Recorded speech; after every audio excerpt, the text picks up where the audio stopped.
Hello guys, back to another video. So today I'm going to be doing a guide on how to do the Kubaza Beetle Cavern. I'm sitting right outside of now.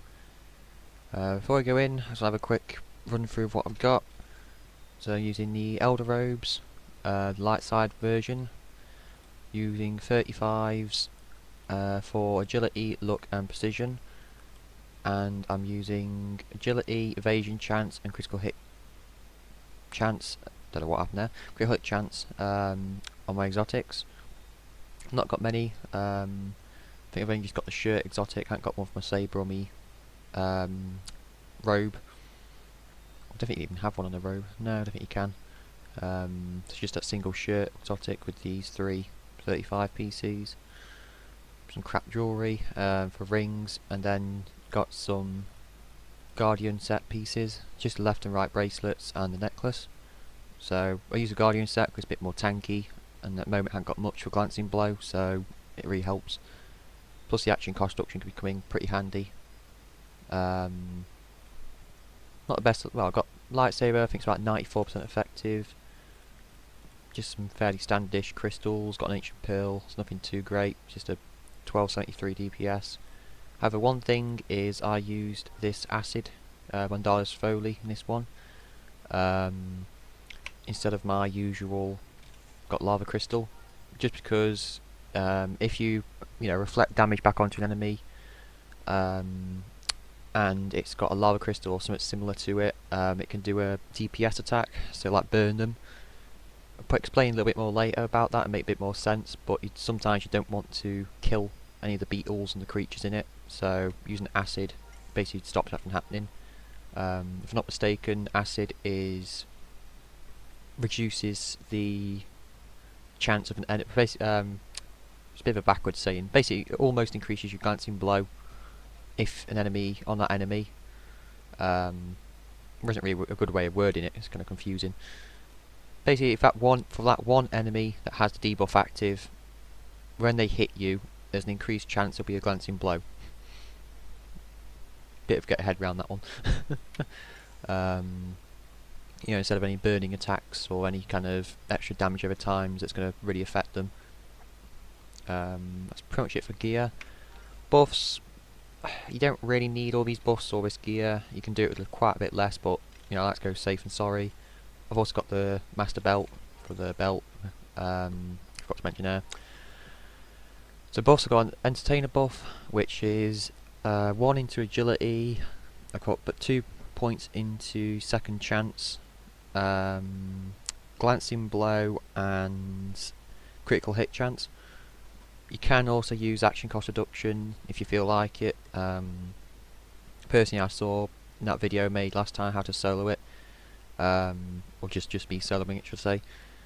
I found that my action bar barely ever moved, so I thought exchange it for a critical hit, get a bit more DPS out then. Glancing blow, again, you want a bit more tank when the beetle hits you and stuff, so I thought it was a bit more useful to have. This is actually the perfect meditating. I'm going to stop meditating now.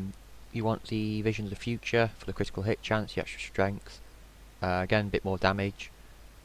For buffs, I only use the casual, I say 7, usually have 7 medic buffs, but I don't like having the block chance or block value because that messes around with your glancing blow, because it procs before glancing blow does.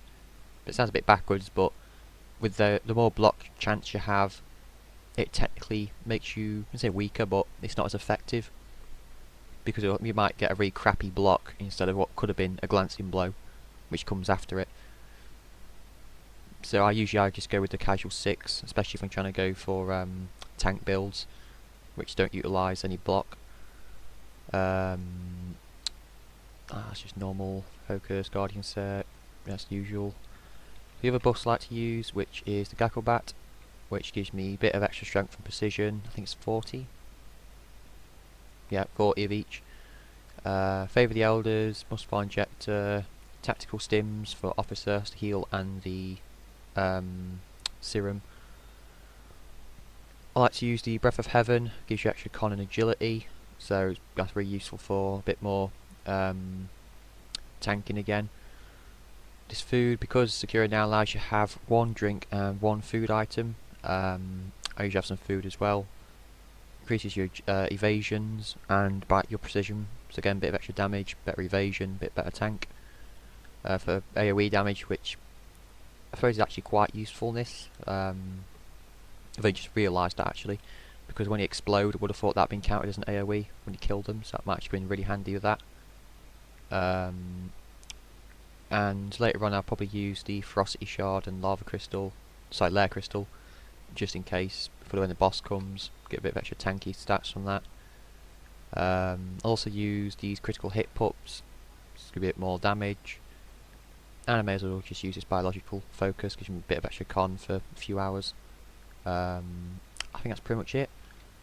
So first thing you want to do is go as soon as you go in, which wait for it to load. But as soon as you go in, as soon as you physically move, you'd want to sprint straight round in probably this route I'm taking is the quickest. So yeah, in, run. Let's go round here, side, and go straight for these lairs. Reason being is, as you can already see, they spawn these little beetles. They'll constantly do it, so you want to wipe out all these lairs and then worry about the beetles. Else will just keep respawning as you're hitting them. Yeah, one down. There's one there, one in the middle, then there's two. Sorry, one each side. Usually I like to use my AoE attacks like that, try and pull a few beetles. I like to try and pull a few if I can.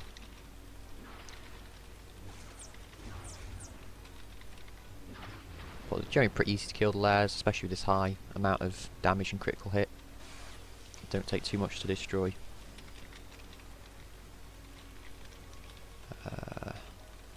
Like to line up my maelstrom. Works pretty well.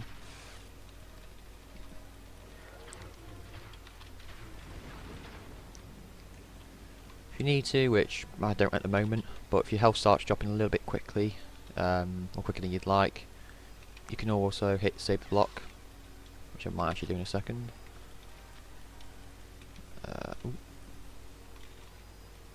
This one. Yeah, so like that, health's dropping a little bit quicker. I like to hit my save block.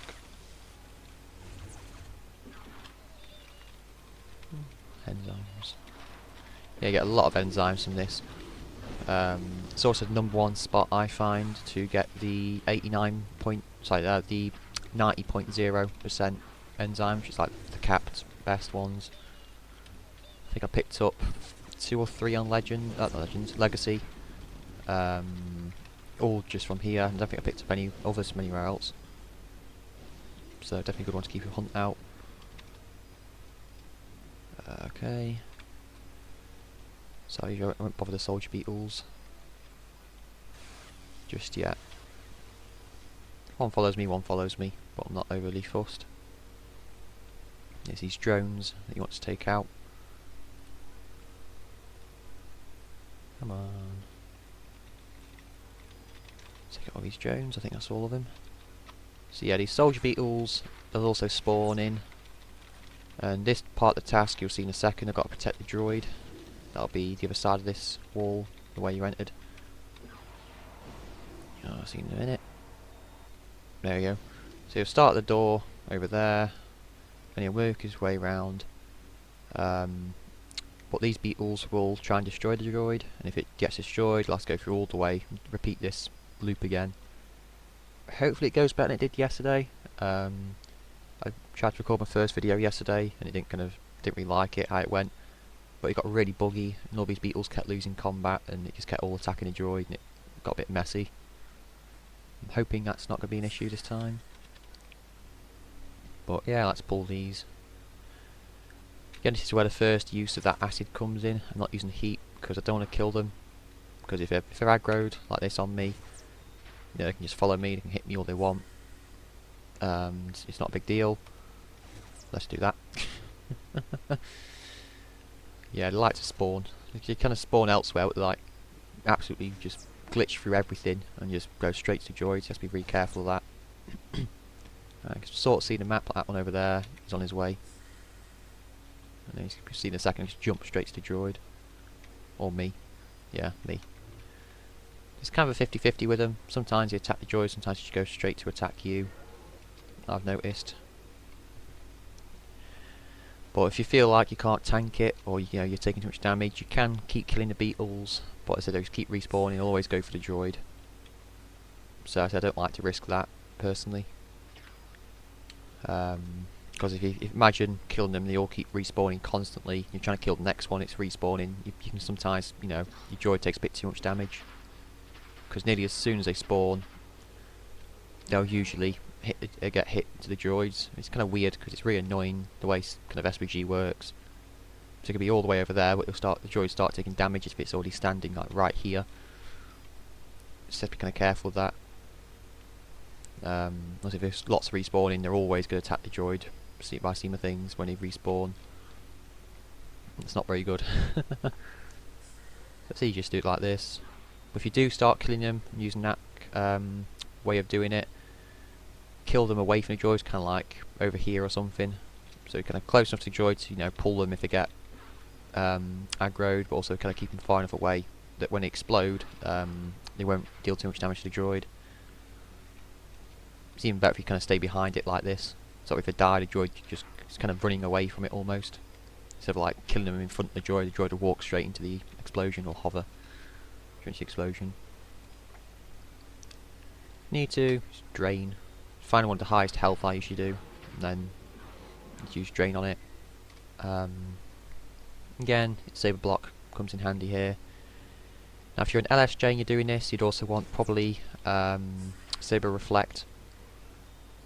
That might help out. LSJ, I've done it many times. It's actually the first time I've done it with a DSJ. It has been on Secure in that video I made previously. But LSJ is kind of a bit slower because usually don't do as much damage, but they are a lot more tanky. So it is a good option to have if you're kind of new to this. It's not the worst option in the world, but it'll take a bit longer to kind of do. Whereas DSJ has to do a lot. It can by default. LSJ are kind of tanks, DSJ are DPSs. Obviously there are some builds to kind of tailor it each way, but they're pretty much always going to have that extra tank, extra damage built into them. Well, as I can see right now, the DSJ is a bit kind of a tank build, but it'll never be as good as a LSJ tank can get. Likewise, a LSJ will never be as good of a DPS as a DSJ. So yeah, the droid usually always takes this route.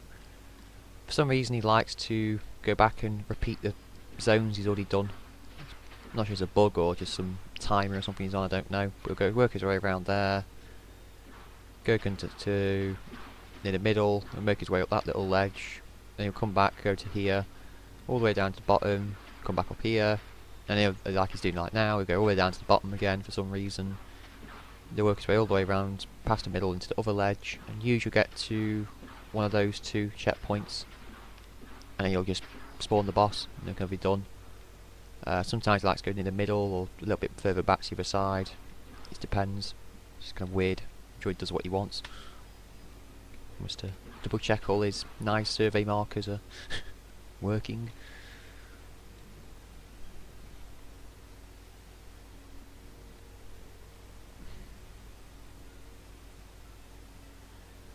But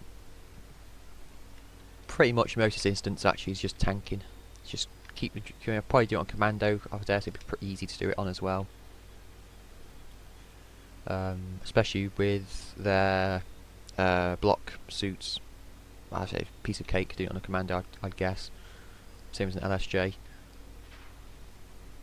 But really anything that's tanky enough just to keep absorbing hits. Because when the boss spawns you'll also be doing quite a bit of tanking there.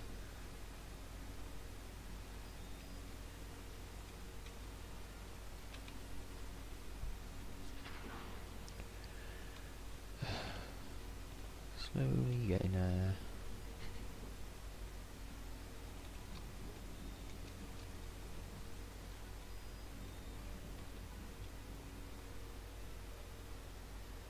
Okay, that's interesting.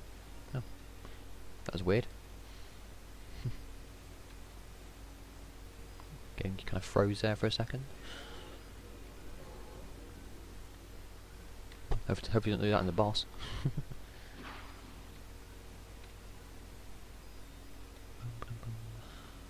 should hopefully get to that antenna over here, or this kind of ledge, and you'll be done, hopefully. That's usually where Findy finishes. It's around here.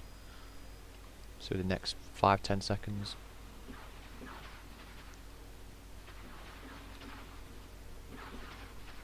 But as soon as he's finished, which I'm going to say is any second now, you just want to kill all these beetles, because you don't really need them. Or you don't need to protect the droid anymore. There you go. So you can see over there the boss spawns. Make sure you're not standing over there and the boss spawns. As I said, just kill all these beetles now. The more satisfying parts.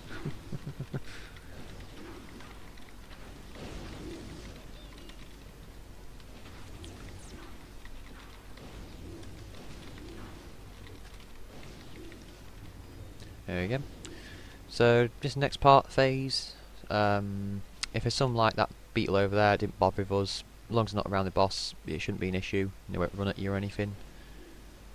However, the strategy for this boss is he has these 4 defenders, which you'd want to take out first. I just take them on 2 at a time, just to, you know, not risk getting killed. I should be able to take on all 4, but better safe than sorry. So just pull them over. I usually have a rifle or a heavy weapon, something like that, to use on them. Really anything you can just to pull them. Then just take them out over here so the boss doesn't aggro. Usually pretty easy-ish to kill. Can do a bit of damage, but overall not too difficult.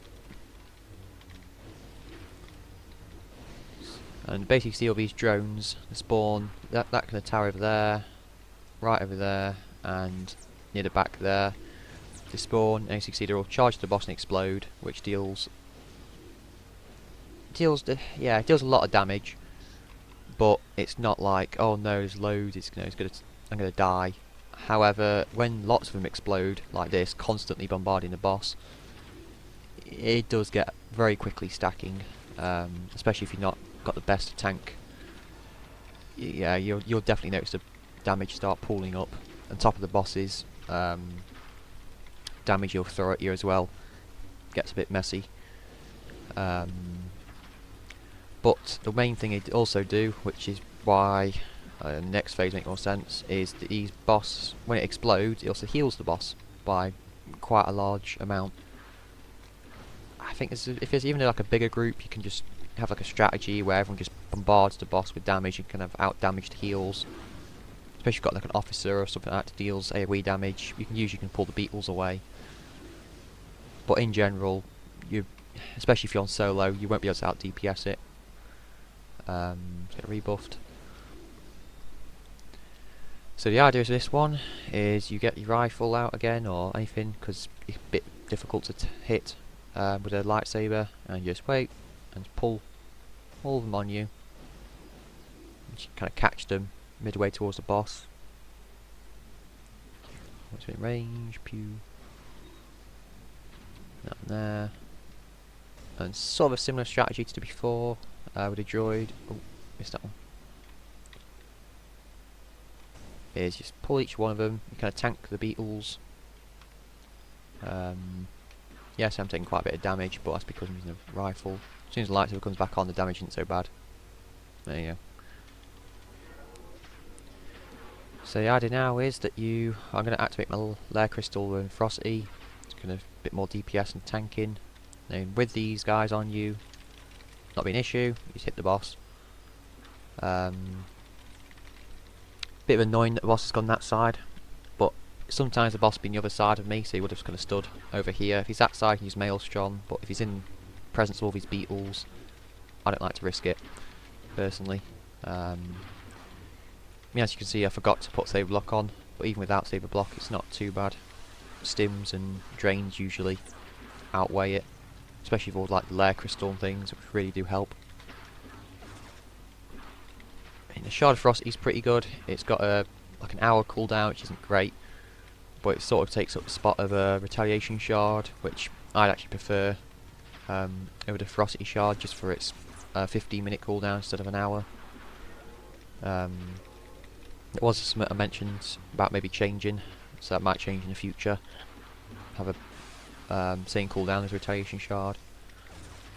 But Ferocity also does more into DPS, I think. Oh no. Oh, it's okay. Yeah, it's similar to the rotation shard. It gives you a load of stats, but the stats are different. So it gives you con, stamina, precision, and strength by 200, which is pretty massive. However, it's not. I think the rotation shard is agility and things like that. It's a bit more of a tanky style thing. So now the foreman. Oh yeah, now the foreman is dead. You're going to finish these off. I mean, technically you've already pretty much done the instance now.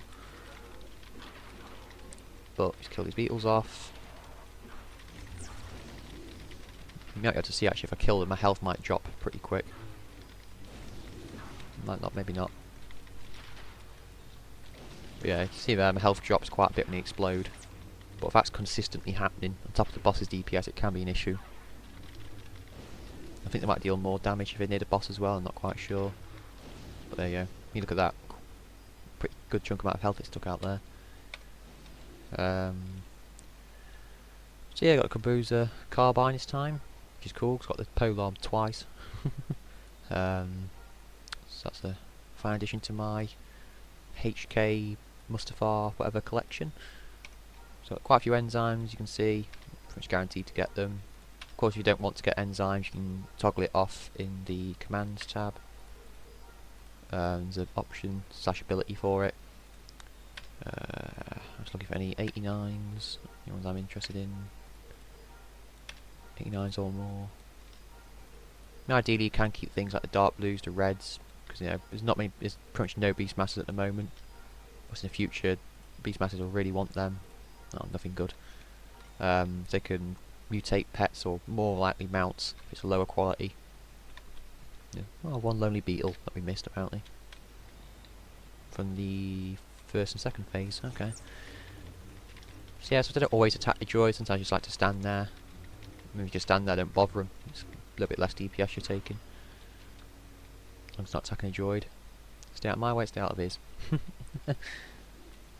Another enzyme. Nope. It's a pretty crap run for enzymes, but you get a few loot drops in this beetle. I think usually people don't come back to it often, as like HK 47 in a volcano crate or anything like that. But it's, so you get some good drops, you get some weapons if you like to collect them like I do. Some cool looking weapons.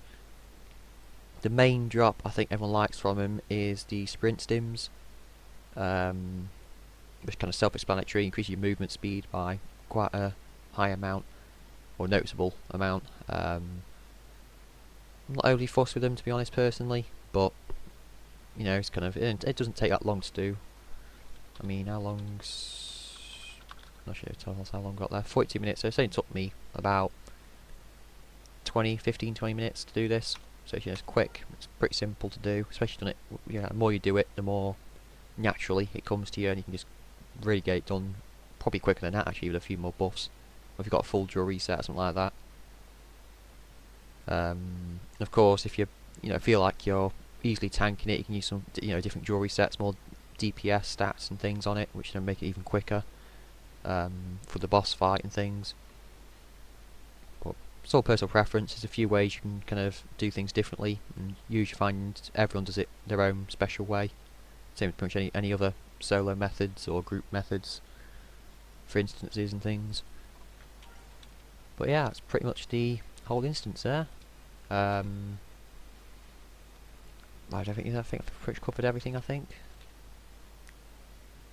I can't think of anything else I've missed. So yeah, thank you guys for watching. Hopefully this comes in handy, and you might have learned. I'm not sure how knowledgeable most people watching are on how to do this, but hopefully you've learned something new, or everything, if you've never done it before or you want to solo it. I said find your own method that works. It's the best way of doing it.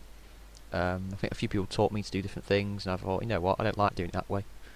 But so hopefully there's at least one thing, hopefully, that you've learned or took from it.